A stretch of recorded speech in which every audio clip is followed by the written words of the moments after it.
કૃષ્ણને ક્યાં બેસાડાય? તો કહે નેત્રમાં. નેત્રમાં જો કૃષ્ણ બેસી જાય તો આ સંસારમાં દોષ દર્શન નથી થતું.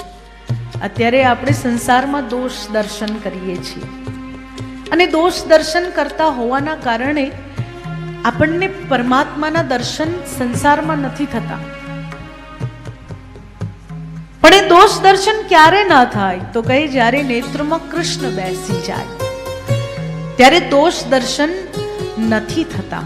એટલે હે પ્રભુ, અમે તમને અમારા નેત્રમાં બેસાડીએ છીએ. હે પ્રભુ, આપ યદુવંશમાં અવતીર્ણ થયા છો. બ્રહ્માજી, પૃથ્વી, દેવતાઓ બધાની પ્રાર્થનાથી, બધાના ઉપર પ્રસન્ન થઈને, પરંતુ આ બધાના મધ્યમાં તમે અમને ધન્ય બનાવી દીધા. જન્મ લેવા માટે પ્રાર્થના કરવા દેવતાઓ આવ્યા હતા. કૃષ્ણ ભક્તિની પ્રાપ્તિ માટેની ઈચ્છા નંદ બાબા યશોદા મૈયાની હતી. પોતાના પુત્ર બનાવવાની ઈચ્છા દેવકી અને વસુદેવજીની હતી. આ સંસાર પરથી પાપોનો નાશ થાય, અધર્મનો અંત થાય, એ ઈચ્છા ઋષિ મુનિઓની હતી. પરંતુ પ્રભુ, આ બધાના મધ્યમાં તમારા અવતારે અમને ક્યાંક ધન્ય કરી દીધા છે. અમને તમારું સાનિધ્ય, અમને તમારો પ્રેમ મળી ગયો છે. કે હે પ્રભુ, આપના જે ચરણનો અનુરાગ છે, આ ચરણનો જે પ્રેમ છે, કેવો છે? તો કહે કે પાપ કર્ષણમ, પાપોનો નાશ કરનાર. તવ કથામૃતમ તપ્ત જીવનમ, આ જીવનમાં અમે જે તપી રહ્યા છે, પહેલા દિવસથી, પહેલા શ્લોકથી કહ્યું છે, તાપત્રય વિનાશાય, પહેલા શ્લોકથી કહ્યું છે. ત્રણેય તાપનો નાશ કરનાર શ્રી કૃષ્ણ. અહીંયા પણ ગોપીઓ એ જ કહે છે, તવ કથામૃતમ તપ્ત જીવનમ. કોઈ ગોપી કૃષ્ણ બને, કોઈ બલરામ બને, કોઈ દૈત્ય બને અને ભગવાનની એ લીલાઓને ગોપીઓ મનન કરી રહી છે, ચિંતન કરી રહી છે, ભજવી રહી છે અને ભગવાનને આનંદિત, પ્રભુ તમે આવું કરો છો, આમ કરો છો, તેમ કરો છો.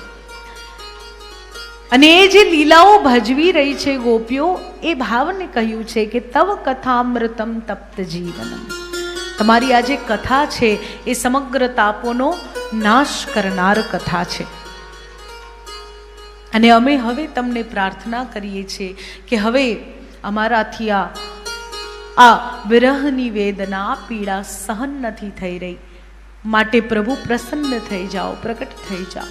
અને પ્રભુ પણ ગોપીઓના વિરહને જોતા પોતાની એ આરાધિકા ગોપી, જેને પણ જ્યારે અભિમાન આવે, પ્રભુ માર્ગમાં એને છોડીને ચાલ્યા જાય અને બધી ગોપીઓ સાથે એ પણ મળે અને ભગવાન જ્યારે ગોપીઓના મધ્યમાં પ્રકટ થાય, કેવા સુંદર દેખાતા ભગવાન. બરહા પીડમ નટવર વપુ કર્ણયો કર્ણકારમ બિપ્રદવાસ કનક કપિશમ વૈજયંતીમ ચમાલામ રંધ્રાન વેણોરધર સુદયા પૂરયન ગોપ વૃંદે વૃંદારણ્યમ સ્વપદરમણમ પ્રાવિશદ ગીત કીર્તિ. ભગવાનની એ સુંદર છવિના દર્શન કરતા વાંકા પ્રભુ ઊભા છે. કાનોમાં કુંડળ, ગળામાં વૈજયંતી માળા, નેત્રમાં કરુણતા ભગવાનના, અધર પર બંસી અને પ્રભુ એવા સુંદર લાગી રહ્યા છે. અને એ પ્રભુ જ્યારે ગોપીઓના મધ્યમાં પ્રગટ થાય અને ત્યારબાદ રાસલીલાની શરૂઆત થાય. પ્રભુની રાસલીલામાં જ્યાં મહાદેવ જોડાય, દેવતાઓ દર્શન કરવા આવે,